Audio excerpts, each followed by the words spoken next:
नमस्कार दोस्तों। जैसा कि मैंने वादा किया था आपसे कि मैं यूपी टेट जूनियर साइंस के लिए सेट 2 दोबारा लेके आऊँगा।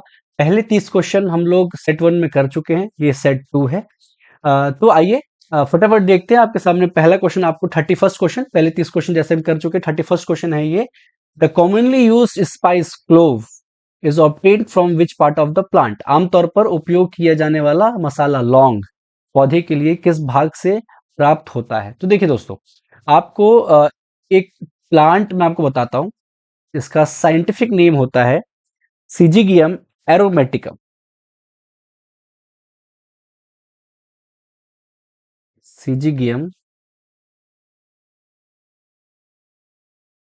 एरोमेटिकम, ये एक तरह का सदाबहार प्लांट है। तो सदाबहार प्लांट का, इस पेड़ का जो बड होती है, कली ना, कली जब सूख जाती है तो उससे फाइनली बनता है क्या? क्लोव। क्या बनता है? क्लोव बनता है। तो इसका करेक्ट आंसर क्या हो जाएगा? ड्राइड फ्लावर बड हो जाएगा। बढ़ते अगले सवाल की तरफ। अगला सवाल है, in a human body tendon is a tough band of fibrous connective tissue that connects.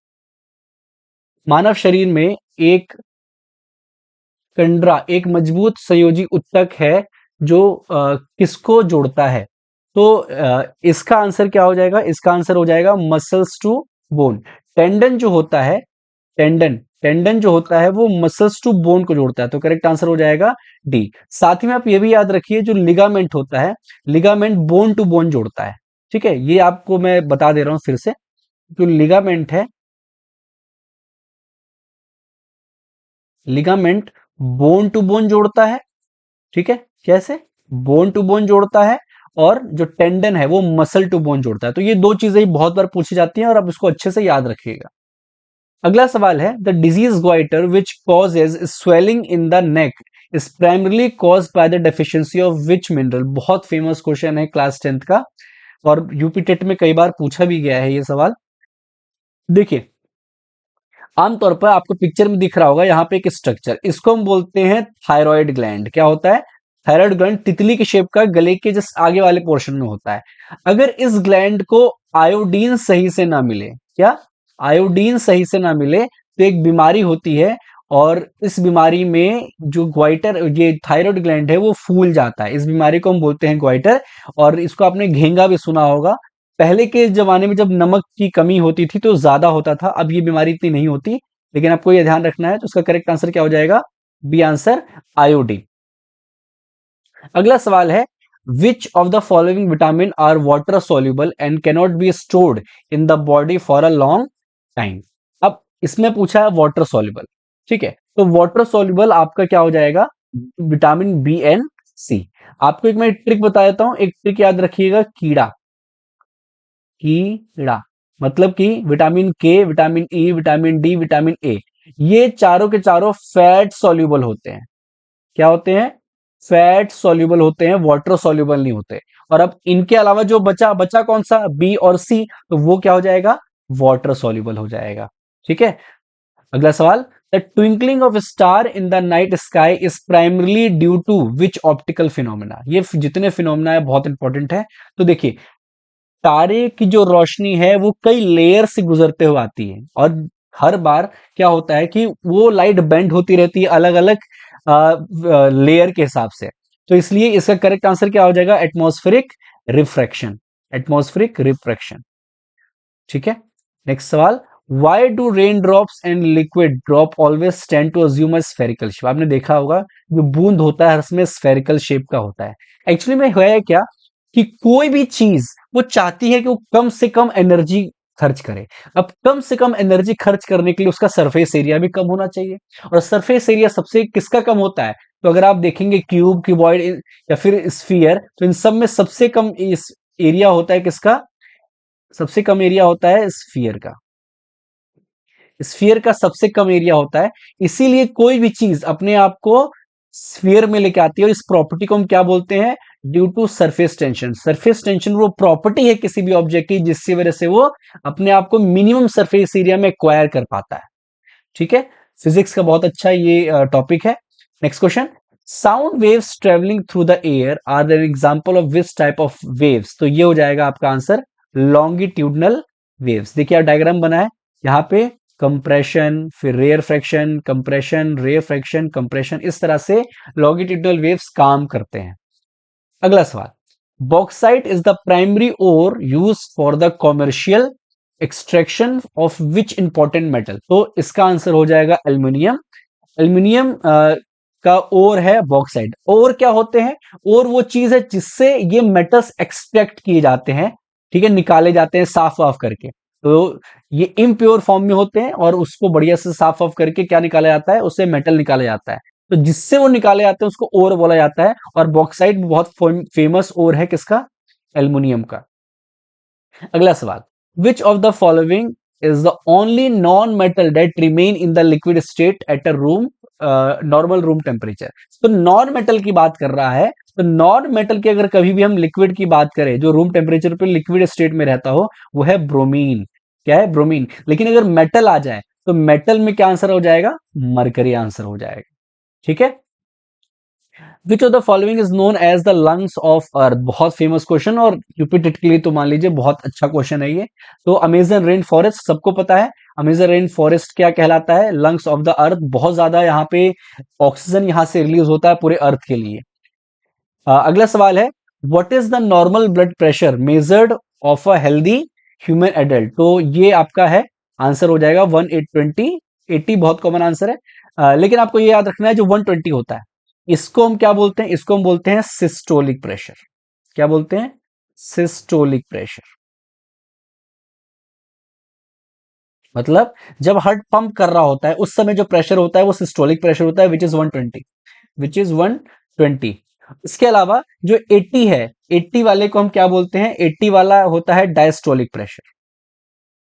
Diastolic pressure मतलब कि जब पंपिंग नहीं कर रहा होता है हार्ट उस समय जो प्रेशर होता है वो होता है diastolic pressure. Next question, which of the following metal is the best electrical thermal conductor in nature? तो सबसे बेस्ट होता है वो एल्यूमिनियम, सॉरी, सिल्वर होता है। ठीक है, सबसे बेस्ट जो कंडक्टर वो सिल्वर है। लेकिन क्योंकि ये महंगा होता है इसलिए हम ज्यादातर क्या यूज करते हैं? हम यूज करते हैं कॉपर। ठीक है। अगला सवाल, in environmental science BOD is used as standard measure for what? देखिए बीओडी क्या है? बीओडी का फुल फॉर्म होता है बायोकेमिकल ऑक्सीजन डिमांड। ये होता है वाटर पॉल्यूशन के लिए। अगर किसी पानी में, किसी वाटर बॉडी में बीओडी इंक्रीज कर गया, बीओडी इंक्रीज कर गया मतलब क्या? ऑक्सीजन की डिमांड इंक्रीज कर गई। और ऑक्सीजन डिमांड कब इंक्रीज करता है? जब उसमें गंदगी ज्यादा हो जाती है। तो बीओडी बढ़ने का मतलब है गंदगी ज्यादा, बीओडी कम होने का मतलब है गंदगी कम होना। अगला सवाल है, unlike animal cell, what cells have an outer rigid cell wall? This cell wall is primarily made up of what? तो यहां पे पूछा है सीधी सीधी बात कि जो प्लांट सेल होते हैं, है ना, प्लांट सेल का जो सेल वॉल है जो कि एनिमल सेल में नहीं होता, वो किसका बना है? तो आपको इसका आंसर अच्छे से याद होना चाहिए, सेलुलोज। क्या? सेलुलोज। सेल मेम्ब्रेन किसका बना होता है? वो बना होता है लिपिड और प्रोटीन। किसका? लिपिड और प्रोटीन का बना होता है। सेल वॉल सेलुलोज का बना होता है। Next question, mushroom which is commonly consumed as a nutritious food belong to which category of organism? तो देखिए आप सबको पता है कि इस धरती पे जितने भी जीव जंतु इनको 5 कैटेगरी, 5 किंगडम में बांटा गया है, मोनेरा, प्रोटिस्टा, फंजाई, प्लांट और एनिमेलिया। तो इसमें मशरूम पूछा है कि मशरूम कौन से किंगडम में आता है? तो वो आता है दोस्तों फंजाई में। किसमें? फंजाई। हाँ, वो कवक जो काई जो आप देखते हैं, तो वो एक काई क्या होता है? काई एक फंजाई है। उसी तरह जो मशरूम है वो भी एक फंजाई है, लेकिन हम इसको खाते हैं, एडिबल होता है। कई मशरूम जहरीले भी हो, जैसे टोडपोल आपने देखा होगा, जहरीले होते हैं। ठीक है, तो ये जो कवक है इसका करेक्ट आंसर हो जाएगा। The historic Montreal protocol 1987 is an international treaty design primarily to protect what? तो जो 1987 में मॉन्ट्रियल प्रोटोकॉल हुआ था वो हुआ था ओजोन लेयर को बचाने के लिए। और ये कहा गया था कि आप सीएफसी के कंजम्पशन को कम करिए ताकि ओजोन लेयर बचा रहे। ओजोन लेयर बचा रहेगा तो ग्लोबल वार्मिंग जल्दी नहीं होगी। Next question, which chemical compound is widely used for cloud seedling? Cloud seedling के लिए जो आर्टिफिशियल रेन करा जाता है उसके लिए कौन सा केमिकल यूज किया जाता है? तो दो चीजें यूज कर सकते हैं आप। एक आप सिल्वर आयोडाइड यूज कर सकते हैं जो कि ऑप्शन में दिया हुआ है, या तो आप साथ में दूसरा जो यूज कर सकते हैं वो होता है सॉलिड CO2। सॉलिड CO2 भी कार्बन डाइऑक्साइड यूज कर सकते हैं। ठीक है, तो इसका करेक्ट आंसर हो जाएगा silver iodide. Next question, which instrument is used in an electrical circuit to measure the magnitude of electric current? Electric current की वैल्यू मेजर करने के लिए क्या यूज किया जाता है? तो वो यूज किया जाता है क्या? एमीटर। करंट की वैल्यू। वोल्ट मीटर किसके लिए होता है? वोल्टेज के लिए। गैल्वेनोमीटर क्या होता है? बहुत सेंसिटिव करंट के लिए और उसकी डायरेक्शन बताने के लिए गैल्वेनोमीटर होता है, मतलब बहुत लेस करंट जो होता है। ओम मीटर किसके लिए होता है? ओम मीटर रेजिस्टेंस बताने के लिए होता है। रेजिस्टेंस बताने के लिए होता है। Next question, in the context of natural resource and economy what is the famously referred to as black gold? तो ब्लैक गोल्ड किसको कहा जाता है दोस्तों? Petroleum and its derivative. जितने पेट्रोलियम उससे डेरिवेटिव वैक्स निकलता है, कई चीजें निकलती हैं, वो सारे ब्लैक गोल्ड कहलाती हैं। अगला सवाल है, by which physical process do the root hair of plant absorb water from the soil? तो देखिए, रूट कौन से प्रोसेस से वाटर एब्जॉर्ब करते हैं, तो आपको मैं समझाता हूं। देखिए, आप कभी भी हम लोग जो पानी देते हैं वो मिट्टी में देते हैं, रूट की जड़ों में देते हैं। तो सपोज यहाँ पे जो पानी होता है, जब हाई कंसंट्रेशन आप मिट्टी में कर दोगे पानी का, तो एक प्रोसेस होता है ऑस्मोसिस। उससे क्या होता है, रूट्स में, अब रूट्स में दिन भर में पानी उड़ चुका है तो रूट्स में पानी कम हो चुका है, और मिट्टी में हमने शाम को फिर पानी दिया तो वहां पानी ज्यादा हो गया। तो पानी कैसे मूव करेगा? High concentration to low concentration, high concentration to low concentration, और इसी को हम बोलते हैं ऑस्मोसिस। क्या बोलते हैं? ऑस्मोसिस। ऑस्मोसिस एक तरह का डिफ्यूजन होता है। ठीक है, डिफ्यूजन भी यही है, high concentration to low concentration. लेकिन अगर हम डिफ्यूजन वाटर की बात करें तो उसको हम अलग से एक टर्म देते हैं, ऑस्मोसिस।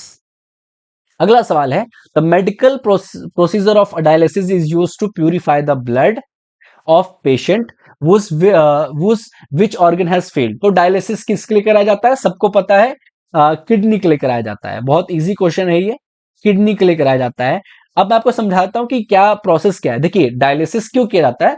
किडनी का काम क्या है? किडनी का काम है आपके ब्लड को फिल्टर करना। आपके ब्लड की जो भी गंदगी है वो खींच लेता है और यूरिन के थ्रू पास आउट कर देता है।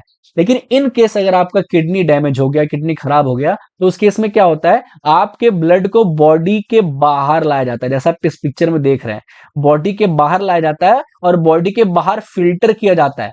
बॉडी के बाहर फिल्टर किया जाता है और वापस से फिर बॉडी में डाल दिया जाता है। नेक्स्ट क्वेश्चन, अगले सवाल के जाने के पहले मैं आपसे रिक्वेस्ट करूंगा, प्लीज अगर आपको ये क्वेश्चंस अच्छे लग रहे हो तो मेरे चैनल को लाइक करें, शेयर करें और सब्सक्राइब करें।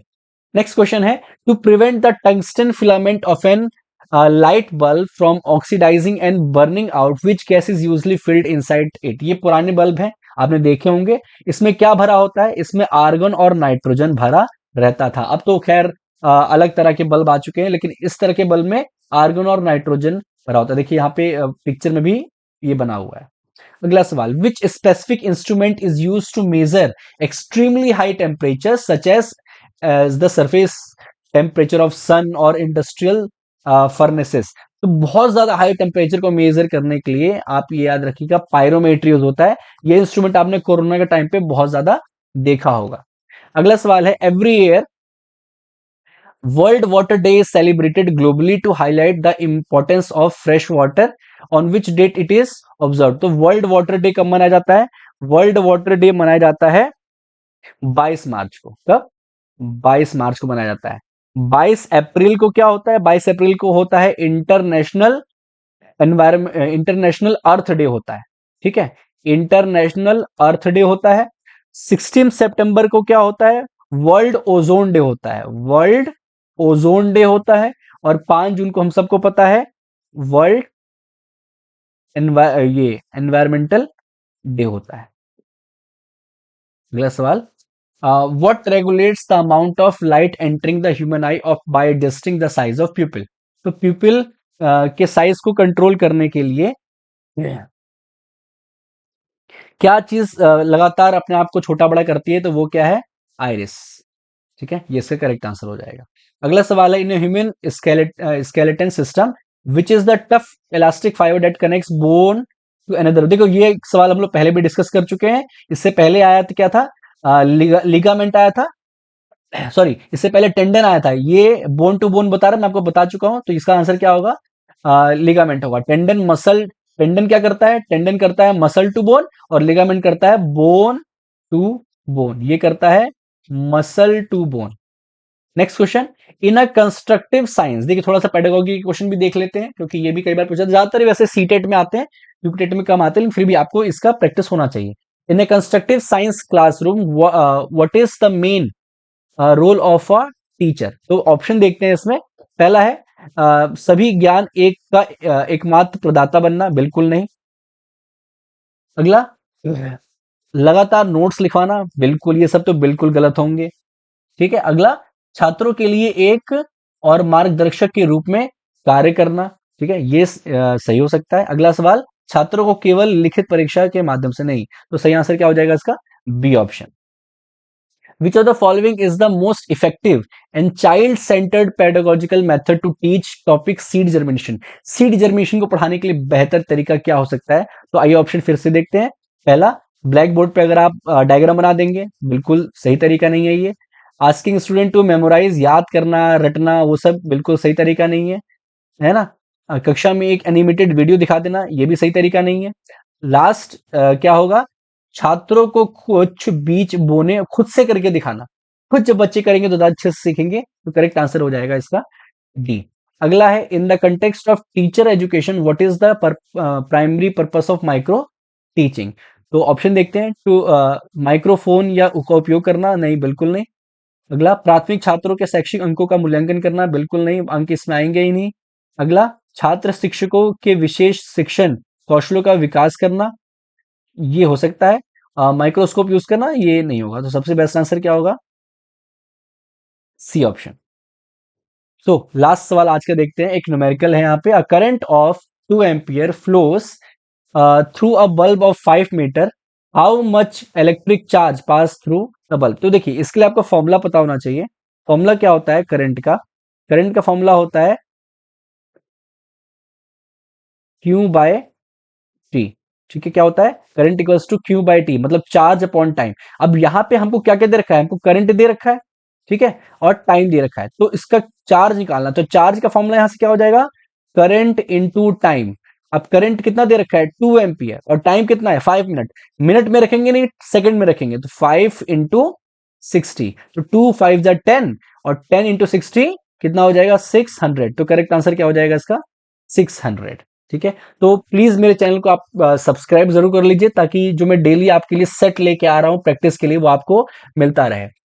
Thank you.